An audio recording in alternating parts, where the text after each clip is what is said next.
Hello then, welcome to SME On Point. My name is Diabo Seto. Today we bring you the very last episode of SME On Point for 2024. It's been an incredible year of celebrating trailblazers, redefining the SME space. The year may have flown by, but we've grown as our SME tribe and we've made our mark, especially on our Facebook page. We've seen entrepreneurs rise above challenges, innovative growth, and inspire their communities.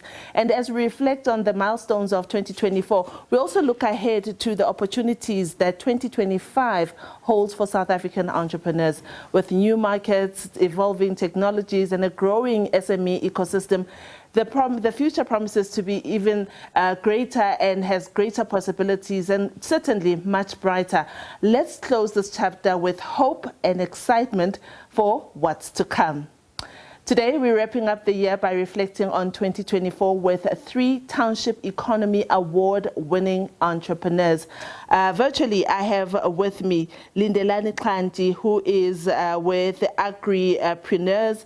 I also have Aphiwe Madikizela. She is with X-Rays. I think it's called X-Rays. Aphiwe, and I also have Lindo, Mnisi. Thank you to all of you for joining us on SME On Point. What a year it has been. Let me start with you, Lindo. Tell us a little bit about your business. You are into a hardware store. You own a hardware store. How was the year for you? Thank you very much, Liabo. Yeah, we do own Andura Hardware, which is the retailer of hardware items, DIY tools, and building essentials in the township. We've got 2 branches in Galfontein and Ebony Park, both in the Tembisa township. The year 2024 has been one of the most challenging years, and we were turning 4 years this year. So, we've survived the first year, the second year, the third year. Now on the 4th year, as you would know, that they say if a business survives at least the first year and to the third year, it's quite a blessing. So it was challenging. We faced quite a number of challenges from just rising competition in the township. Competition was quite rife in that space of the hardware space, but also with the rise in cost of the goods that we are selling, we saw a challenge there. And I want us to come back to that to see how you've seen the buying patterns of your customers change. But we're going to talk about that a little later. Let me bring in Aphiwe Madikizela. Aphiwe, you are the brains behind X-Rays. How did you even think of bringing radiology to the township, and how has it been going? How has been business in 2024? Thank you so much for having me. 2024 has been a great year. The idea for bringing the X-Rays to a township or rural areas was brought about when I was still in Para. Because when we were there, we used to notice that in the township, we don't actually have X-Rays, and the ones that we do have, which are in hospitals, patients actually wait for a very long time to get access, and are a bit expensive if you go to the white areas. So the idea came about and then at that time. But so far, 2024 has been a good year. The fact that I'm here speaking to you just proves it, and the fact that I was nominated and I won the award. So it's been a great year for me. Great year. Lindelani, you are in the agriculture space. What a year it's been for you. The floods, climate change, but you have kept it moving. Tell our viewers a little bit about your business and how 2024 has been for you. Thank you so much. So we are especially into agri-tech, which is something that most people don't know.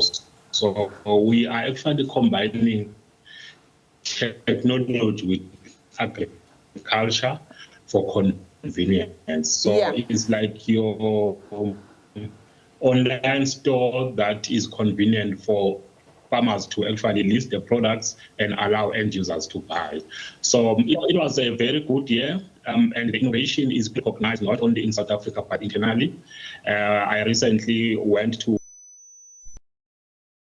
countries in terms of seeing how we can work together to innovate the agro-space. So, yeah, that is because we are doing what we call National Farmers Recruitment Drive, so that we can be able to bring more farmers into our platform so that they can be able to disperse those products to as many end users as we can. So, and that becomes capital intensive as well. However, there are results that are showing good signs in terms of scaling up and then onboarding more farmers, yes, and also allowing fast food restaurants and stuff to actually buy. Yeah, so there is a promise. Right. I hope we'll be able to get you on a little bit of a clearer line, Lindelani. I'm not very happy with the quality of your line because I really want to hear more about agri-shelves.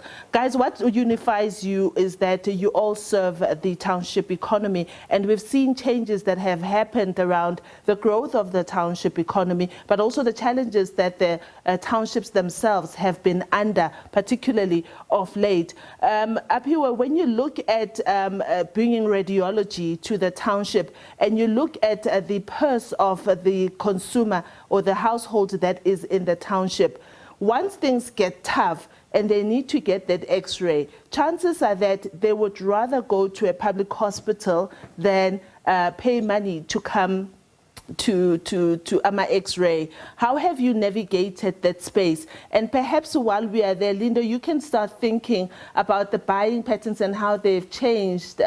We've seen interest rates go down, but disposable income has not quite matched. Perhaps you could start thinking about how the buying patterns and also their baskets have changed over time. Aphiwe. Honestly speaking, at some point it was a challenge, but not really that big of a challenge. What we had done when we came, we set our prices to accommodate the people in the townships or Lindelani. Yeah. We went around and we saw the people's, we saw how the people are living, and we kind of adjusted our prices to meet up with their pockets. What we also did was we have different amounts, like for maybe pensioners, their prices are less, and if you do not have the amount at that time, we have a payment plan. You come to us and you say, okay, you want to do an x-ray for this because it's painful or for whatever reason. Yeah. And if you don't have the cash up front, you can make arrangement like maybe 50 Rand a month or 100 Rand, but e-prices that are very cheap. They are accessible to almost anybody, and if not, we have a payment plan. Right. We work according to how much you can pay and how long you think it will take for you to be able to do that. That's great. But our price is reasonable. That's great and quite sensible to accommodate your clients. Lindo, hardware, there are times when we think as households, as consumers, that we want to fix this and that at home. But when the purse becomes a little bit, you feel like, hey, my money is under attack, you can put those projects on the back foot. How have you seen buying patterns change over time, particularly this year?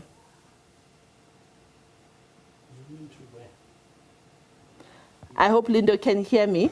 Changing this year. I can hear you. All right, sure. I was saying we have definitely seen the patterns changing this year.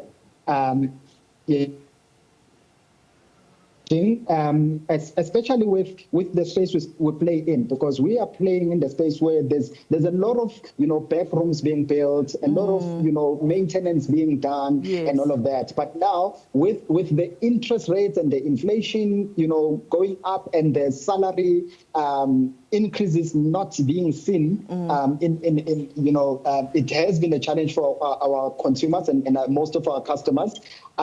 So we were seeing quite a reduction in spend in our hardware stores, but also, like I mentioned earlier, that some of it was as a result of course, the food prices going up, salaries not going up as much. The interest rate going up and salaries not going up, and as well as competition within the space. So we definitely did see some reduction in our sales, and as well as the demand for the products that we actually sell to our customers. Yeah, I see that we have lost, it seems like we've lost Lindelani Klanti, and I'm hoping that our team are trying to get hold of him, because we want to hear, particularly with this, everything of the foodborne diseases and how they have impacted the businesses that they're in. But while I still have the both of you here, perhaps we could start and going into 2025. This is a time of reflection.